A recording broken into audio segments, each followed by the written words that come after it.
তো পরি দাঁড়ায় আস। সুন্দর পরি না, সুন্দর পরি ব্যাগ দেখছস? দেখছি তো। তুই এখানে দাঁড়া চুপচাপ, ব্যাকআপে থাকিস, কিছু হইলে আইসা পড়বি, ঠিক আছে? আমি দেখতেছি। মেয়েটার খুব ট্যাটন মনে হইতেছে, তুই পারবি না, আমি যেতেছি। কি সাবধানে কিন্তু।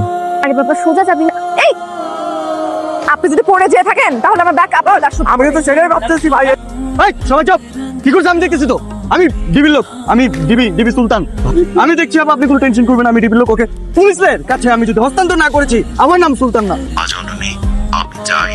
তোর মনের আশা আর ওই ছেলের মনের আশা খুব দ্রুতই পূরণ হোক। তুই যেন তাকে অচিরেই বিয়ে করে সুখে শান্তিতে সংসার করতে পারিস। সে আমাকে বিয়ে করবে? আচ্ছা আপনার কি নাম? কে আপনি? বাবাদের কোনো নাম হয় না রে মা। আর কাল বিকাল বেলা তোর বাসার সামনের রাস্তায় দুইজন ভিক্ষার উশিলায় বসবে। তুই রাস্তা দিয়ে যাওয়ার সময় তোকে ডাকবে, তুই তাদের ডাকে সাড়া দিবি এবং কিছু হাদিয়া দিবি। কত টাকা দিব? 1,00,000 টাকা দিবি মা জননী। 1,00,000 টাকা? এই জমানায় কেউ কাউকে 1,00,000 টাকা নেমে দিয়ে দেয়? আমি তো দিব্যজ্ঞানে জানতে পেরেছি তুই তোর বাবা মায়ের একমাত্র সন্তান, তোর বাবার অর্থের অভাব নেই। মা দে, মা দে দে দে। আচ্ছা হ্যাঁ, আমার মনের আশা পূরণ হবে তো? 100 ভাগ তোর মনের আশা পূরণ হবে। তোর মনে যা আছে সব আশা সে পূরণ করে ফেলবে।